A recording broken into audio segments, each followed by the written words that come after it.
Francis está en la mitad de la tormenta. Es de noche. El motor pequeño ya no impulsa el cayuco como lo hacía el grande y las olas vuelven a azotar una embarcación donde reina el caos. Hay que achicar el agua lo más rápido posible y una botella de plástico cortada por la mitad sirve para hacer frente a la muerte. También rezar sin parar. Notre Père qui es aux cieux, que ton nom soit sanctifié, que ton règne vienne, que ta volonté soit faite sur la terre comme au ciel. Francis reza sin parar en francés una y otra vez. Encadena una oración con la siguiente. Es su forma de agarrarse a la vida mientras las olas siguen golpeando con fuerza el cayuco, ese cayuco de madera en medio del Atlántico. Francis lleva 4 días en alta mar, junto a otras 41 personas y 4 de ellas son niños. Cada uno ocupa un minúsculo espacio en un cayuco que mide 12 metros de largo por 2 de ancho. 42 personas y 2 motores. El grande ha fallado. La mitad de los 6 bidones de gasolina se han consumido. Los 200 litros de agua ya no son prioritarios. Ahora toca sobrevivir. Francis tiene solo 19 años. Está a punto de morir. Su muerte, de hecho, tiene un precio, el que pagó a las mafias por ese sitio en ese cayuco. 2.400 euros para llegar a una Europa de la que solo conoce el nombre. Soy Carlos Herrera y en los próximos minutos, Alberto Herrera y yo queremos mostrarle cómo acaba el viaje por la ruta migratoria más peligrosa del mundo, la que une Senegal con Canarias.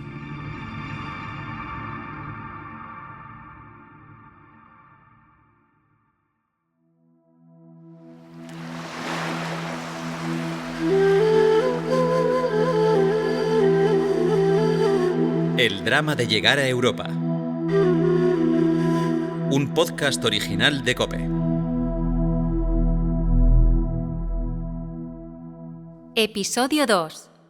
Canarias, el principio de otro largo camino.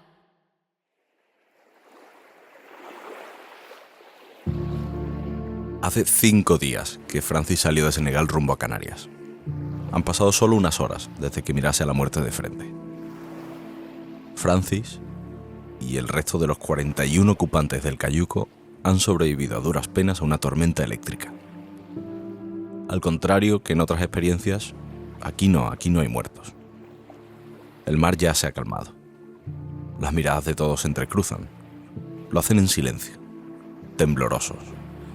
Están completamente empapados. La tormenta no ha conseguido ni volcar ni hundir el cayuco donde viajan 4 niños. Ahora toca sobrevivir, en medio del Atlántico, sin comida y deshidratados.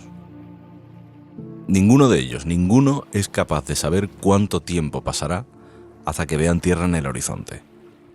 Ninguno de ellos sabe si serán capaces de sobrevivir. Las horas transcurren y lo hacen lentamente. Son 42 personas a la deriva, sin rumbo, con escasas posibilidades de seguir viviendo. Los recuerdos se agolpan en sus mentes. Irrumpen sentimientos contradictorios. Dosis de arrepentimiento por la decisión que tomaron hace solo 5 días. La mitad de los 42 ocupantes del cayuco duermen pese a que el sol les da de lleno en la cabeza. Y la otra mitad se muestra vigilante y como si fuese fruto de un mal sueño, ven acercarse en el horizonte un barco. Pese a su reacción inicial, no es una alucinación. Sus ojos dibujan una silueta con su forma. Es real. Y a medida que se acerca comprueban que es más grande que su patera, mucho más. Es una patrullera de salvamento marítimo. Han sido localizados. El nerviosismo está a punto de jugarles una mala pasada, hacer que el cayuco vuelque. Cuando hablo con Francis, me reconoce algo. Me reconoce que tiene esa bandera de España clavada en su mente. Imagínate que se rompe la patera, vas a morir. Entonces cuando ves alguien que te va a venir a salvar, vas a ser muy contento.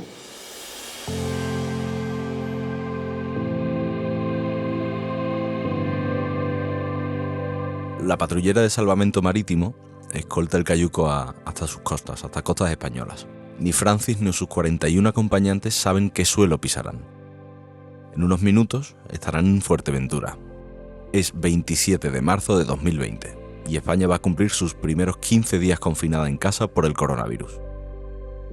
España vive en estado de alarma para afrontar la situación de emergencia sanitaria más grave de los últimos tiempos. Aquellos días, más de 35 millones de personas estaban pegadas a la televisión, 24 millones a la radio. El tráfico en Internet aumentó un 56% en comparación con el mes de febrero, y el tráfico de WhatsApp se multiplicó por 5. Pese a eso, la llegada del cayuco de Francis a Fuerteventura pasó totalmente inadvertida. Los hospitales españoles estaban colapsados.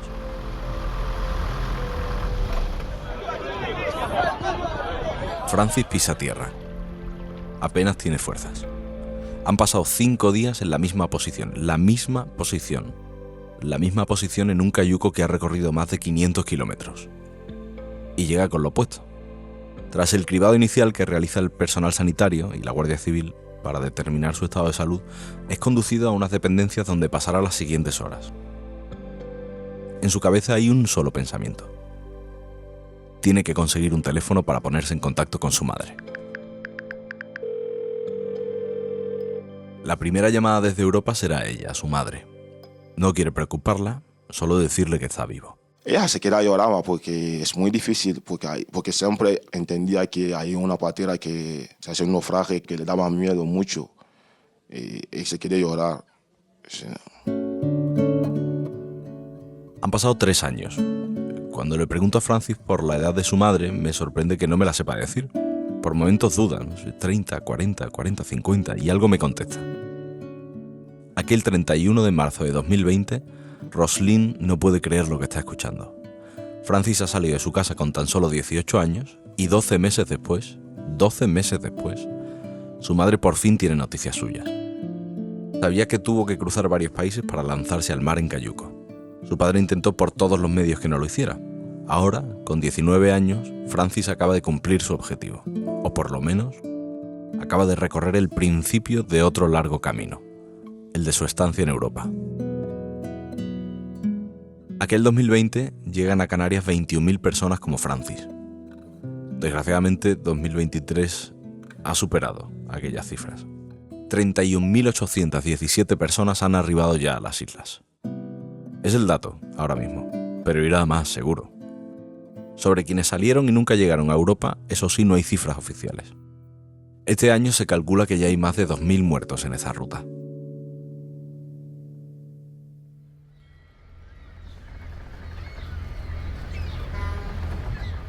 Estoy en el muelle de la Restinga, en la isla canaria del Hierro. Hace unas horas llegaba a este muelle el cayuco más grande de la historia en España. 320 personas a bordo. 320 personas. Esta isla, de solo 11.000 habitantes, se ha convertido en el epicentro de llegadas de migrantes a nuestras costas en lo que va de año. Más de 10.000. Muchos ya se refieren al Hierro como la Lampedusa española. Aquí, en el puerto de la Restinga, veo un mural grande, muy grande, que dice: al mar que dicta mi instinto, al mar que es un laberinto. En este muelle no hay más de 30 embarcaciones de recreo. Es un puerto pequeño que alberga varios clubes de buceo, hasta donde se acercan muchos para sumergirse en la reserva marina del Mar de las Calmas. Todas las embarcaciones privadas conviven con una decena de cayucos, que están amarrados. Llaman la atención sus colores vivos, pintados a mano: amarillo, rojo, verde, azul. Colores que pondrán algo de luz al incierto viaje por mar. A escasos 100 metros de allí descubro lo que se ha convertido en un cementerio de cayucos.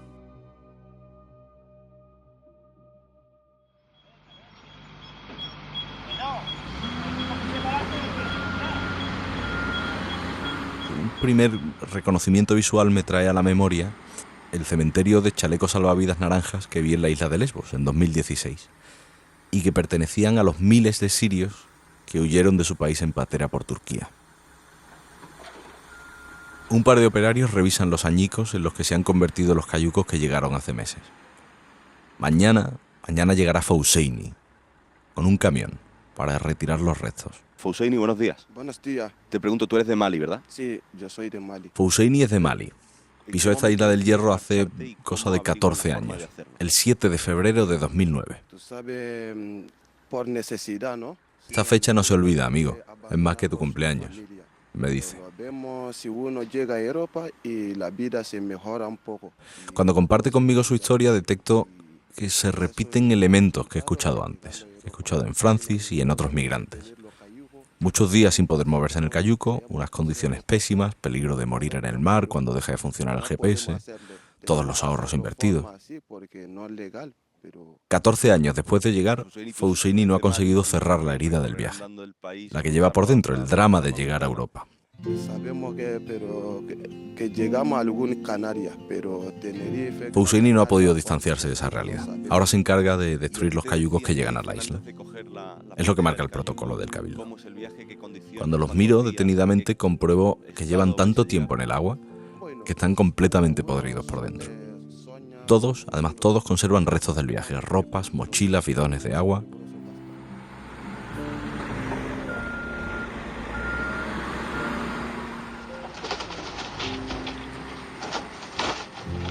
Fouseini utiliza una máquina excavadora para destruir los cayucos. Y ha perdido la cuenta de los cayucos que ha destrozado este año. Cuando uno callejea por el Hierro, percibe que cada esquina, cada rincón está sellado con grandes dosis de solidaridad. A escasos metros de este puerto, los vecinos me insisten en algo, en que debo conocer Casa Juan. Subo una pequeña cuesta desde donde se ve el muelle de la Restinga. Casa Juan es un restaurante tradicional canario. Se puede comer buen pescado, algo de marisco, papas. Está en una zona residencial, de edificios pequeños. 4 mesas en la terraza y otras 10 en el interior. No es un local grande, pero les llega bien para vivir.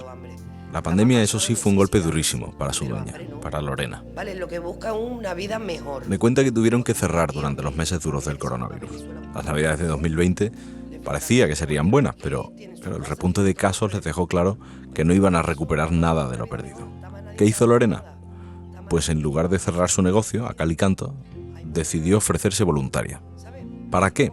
Pues para dar de comer a los migrantes que llegaban a las costas. En pleno mes de diciembre, el goteo de pateras continuaba. Pidieron voluntarios y ella ofreció su restaurante. Yo me había apuntado anteriormente sin saber que eso se pagaba ni nada, sino voluntaria para darles de comer hasta que pues se los llevaran o algo, no sabía cómo funcionaba muy bien. Digo, bueno, como hay poco trabajo, déjame mirarlo y te digo si... Pues al momento le dije que sí. Así fue como le asignaron una de las 3 pateras que llegaron al Hierro durante esos días. El restaurante de Lorena se encargaba de dar de comer al cayuco que llegó el 25 de diciembre. Había mucho frío, es diciembre, con una manta roja de Cruz Roja, botados en el suelo, durmiendo, comiendo en el suelo prácticamente en silla. Pues yo me reúno con el Ayuntamiento del Pinar, se vuelca conmigo, me da burras, me da tablas, les hago sus mesas, ¿sabes? Pues los tengo un poquito más aseados con la Cruz Roja. Los migrantes dormían en un campo de lucha canaria que está cerca del puerto. Era el único lugar en el que cabían todos. Y Lorena decidió montar su restaurante improvisando. Lorena se encarga de llevarles desayuno, comida y cena. Lorena no cuenta con que le pagarían por realizar esos trabajos, pero le dicen que sí, que le van a pagar. Y respira tranquila. Eso se convierte en su primer regalo de Navidad. El segundo llega cuando conoce a Tama. Bueno, Tama apareció sin quererlo, ¿vale? Era en un campo de lucha, habían 3 grupos de pateras y claro, todos te hablan, todos, yo no entiendo bambará y de repente uno de ellos me dice que hay un chico que habla español. Entonces dije, pues esa es mi salvación, porque yo soy muy dada, yo doy todo por nada, entonces decía, pues necesito para ver qué es lo que quiere esta gente, qué es lo que necesita.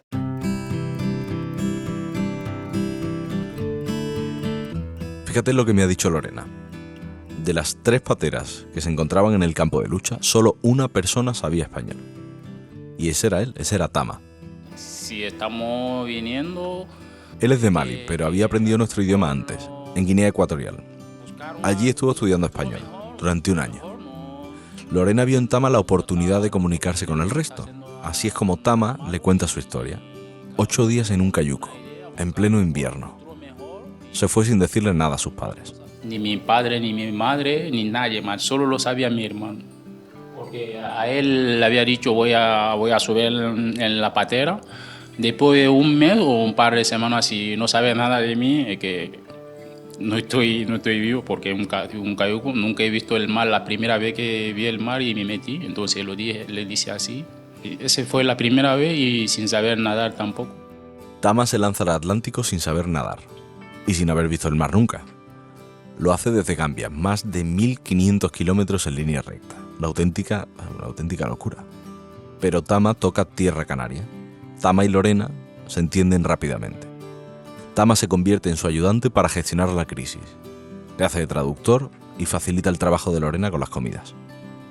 Pasan esas navidades juntos e incluso celebran el cumpleaños de Tama en familia, que cumplía 24 años. Pero el protocolo marca que abandonar el Hierro es cuestión de tiempo. Así es como Tama viaja hasta Tenerife. Allí permanecerá 20 días. Luego se lo llevarán en avión hasta Madrid.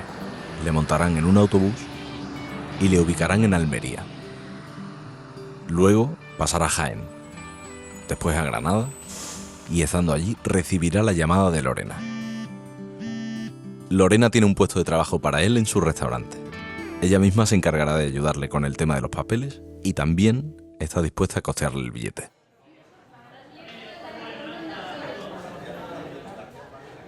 Es 22 de junio. Tama empieza a trabajar como camarero en Casa Juan. Cobra su primer sueldo y alquila un piso. Pero aunque viva de forma independiente, Lorena se convierte en su madre. De hecho, cuando me enseña la agenda de su móvil, veo que la guarda como mamá Lorena. Y así se refiere a ella para todo, incluso para contarnos que se ha apuntado a un equipo de fútbol en el Hierro. Mi madre me ayuda a ficharme en el equipo de Pinari, con ellos estoy jugando y ayer jugamos un partido y sí que marqué un gol y hice una asista también, aunque perdimos, pero lo pasamos bien. Yo soy mamá Lorena. Mira, para mí el que me diga mamá, pues un orgullo, ¿vale? Porque es igual que mis dos hijos, yo tengo dos hijos, uno de 9 años y otro de 18. Y nunca ha habido discriminación de uno ni de otro, es una vida diferente la de él. A mí me sorprendía una muñeca, un coche, un carro, eso cuando él lo coge, lo mira como cuando tú miras algo que no sabes lo que es, ¿sabes? Una persona con 23 años lo valora más que mi hijo con 9 años. Entonces, pues eso es lo que hay que educar a los nuestros que tienen de todo, no lo saben valorar, y él con 23 años, pues te valora más todo. Lorena tiene otros 2 hijos, los hermanos de Tama, uno de 9 años y otro de 18, que también les echa una mano en el restaurante. Sigo hablando con ellos y ahí es cuando descubro algo más. Tama salió de Mali a finales de 2020. Allí dejó todo. Y cuando le digo todo es absolutamente todo. También a su hija recién nacida. La niña tenía 3 meses, tan solo 3 meses, cuando Tama se lanzó al mar. La verdad es que prefiere no hablar mucho del tema, no me quiere dar más detalles, pero Lorena tiene clara una cosa. Ah, sí, tengo una nieta que se llama Yita, ¿eh? O sea que la tengo en Mali, vamos a intentar... Yo le dije a Tama que no, que voy a ayudarlo y voy a traer a su hija. Sí, Lorena ya ha empezado los trámites. Los trámites para traer a la hija de Tama. Quiere que estén juntos, quiere que Tama pueda echar raíces en España. Aquí en Canarias, todas las islas están salpicadas por historias de migrantes, por nombres y apellidos africanos. La ruta canaria, la más peligrosa, acaba de cumplir 30 años. Se estima que 1.700 personas murieron el año pasado intentando llegar a nuestras costas. Quien lo consigue desconoce el otro largo camino que tendrá que recorrer en una tierra de la que no sabe nada. Antes de estar en el Hierro, en la que muchos ya han calificado como la Lampedusa española, Fouseini, el destructor de cayucos, conoció Tenerife. Hola, buenas. Para Santa María de Añaza. Viajo hasta el barrio de La Añaza, en Santa Cruz de Tenerife.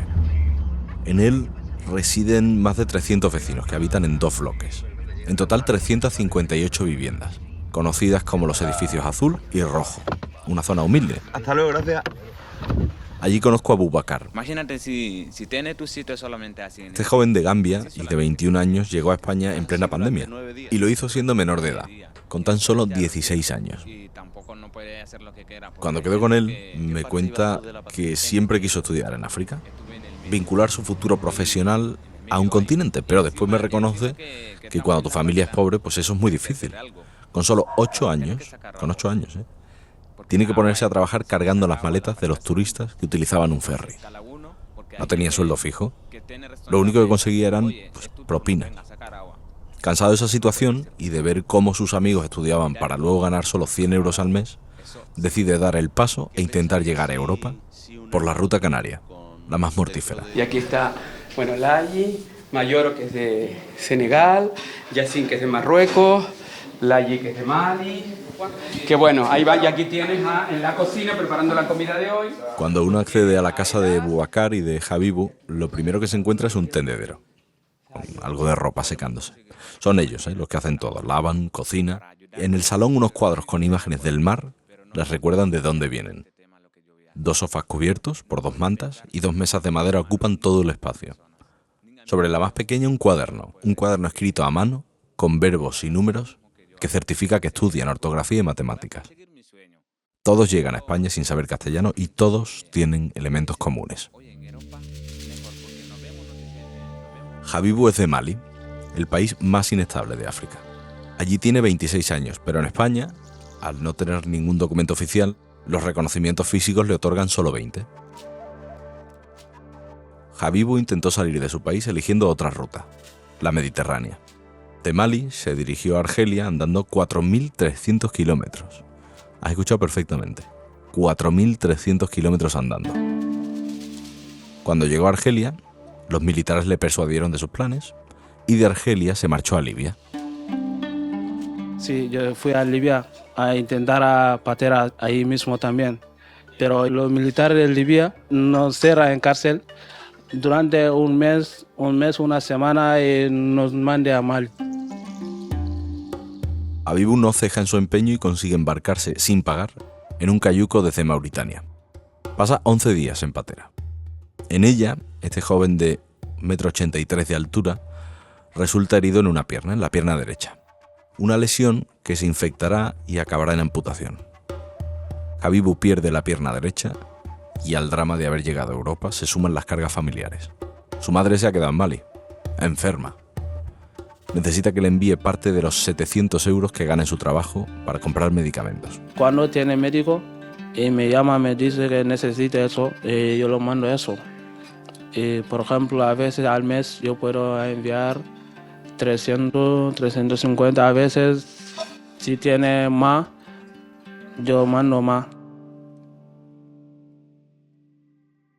El flujo incesante de cayucos que recibe estas semanas Canarias ha puesto a Tenerife y al Hierro por encima de su capacidad.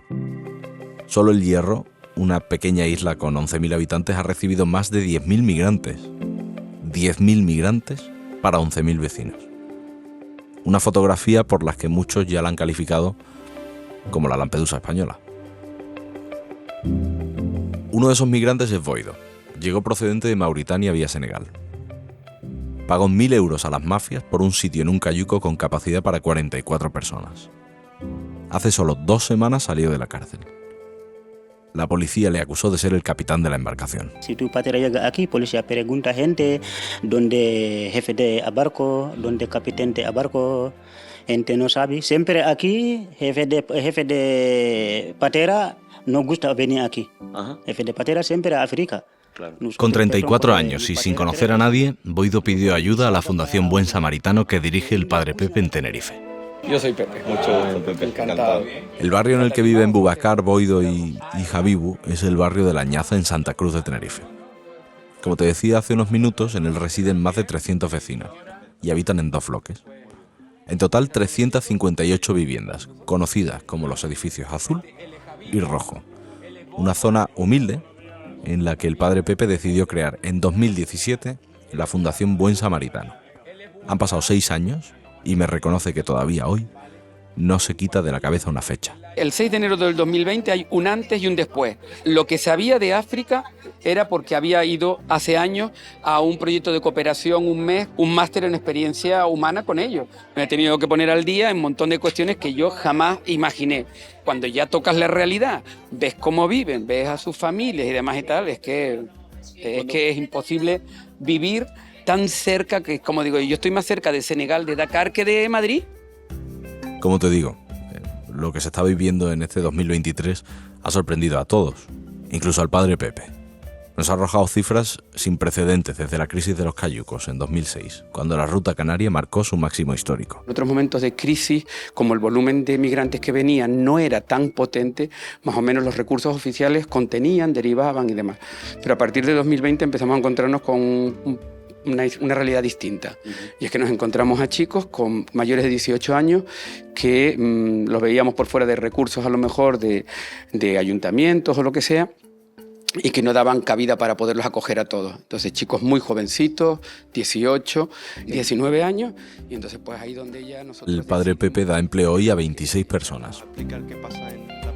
Los migrantes llegan a esa misma situación o porque no están bien en campamentos o porque salen de centros de menores y no tienen el amparo de nadie. Funciona por muchos cauces, o a nivel institucional de otras organizaciones que nos llaman, y funciona muchísimo por el boca a boca de los chicos. Nosotros no trabajamos sino con chicos mayores de 18 años porque es donde no hay una respuesta institucional bien articulada. Entonces cuando los chicos llegan en los centros de menores a los 18 años, pues se tienen que ir y no nos damos cuenta de que pones a ese chico completamente a la intemperie. Los que vienen de centro de menor tienen la ventaja de que ellos sí han conseguido ya un primer permiso de residencia.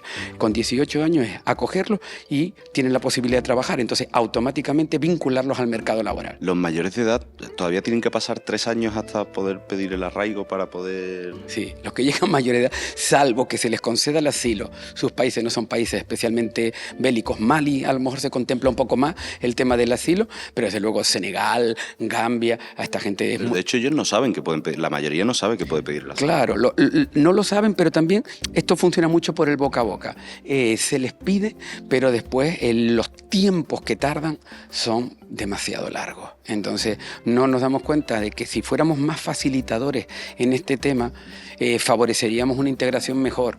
La mayor parte de las personas que atienden proceden de África. Y la fundación, pues sí, se nutre de ayudas públicas. Tiene 14 locales en el barrio y en todos dan talleres de carpintería, cocina, lavandería o un huerto. Tienen un huerto con 3.000 metros cuadrados. Boubacar fue el primer migrante que ayudó al padre Pepe antes de crear la fundación. Uno de los 21 que atendieron en ella. Después llegarían más como Ismael, procedente de Costa de Marfil.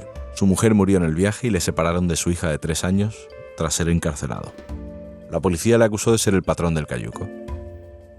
Después de 2 años en prisión, se enamoró de la tutora que se hizo cargo de su hija, con quien, por cierto, se acaba de casar.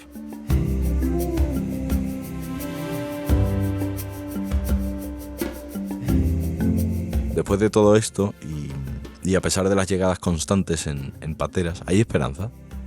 Pues hombre, el padre Pepe no duda ni un segundo en contestarme. Esperanza hay muchísima. Si nosotros fuéramos capaces de abrir un poquito más la mente a que no nos invaden, no vienen a quitarnos nada, sino todo lo contrario. Una de las cosas que a mí más me ha impactado es ver el sentido de familia que tienen esta gente. O sea, lo de Senegal, lo de Mali, el sentido de pertenencia a su familia.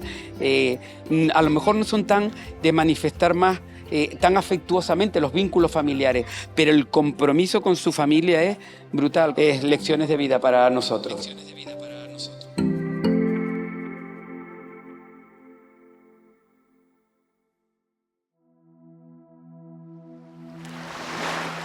Lecciones de vida. El drama de llegar a Europa no termina aquí. Algunos han bautizado a la isla del Hierro como la Lampedusa española. Probablemente al hacerlo no se acuerdan de que se cumplen 10 años de la muerte de 368 personas procedentes de Libia cuando intentaban alcanzar la costa italiana. En el episodio 3 quiero que viajemos juntos a Lampedusa y quiero presentarte a Vito. La ricordo con tanta tristezza, tanto dolore. Cuando recuerdo con él aquella madrugada, le vienen enseguida a la mente las imágenes de cuerpos ardiendo, migrantes lanzándose al mar, el sonido de los gritos de auxilio, el olor a gasolina o la de su barco repleto de personas. Porque sí, Vito, aquella madrugada Vito, rescató a muchos migrantes con vida.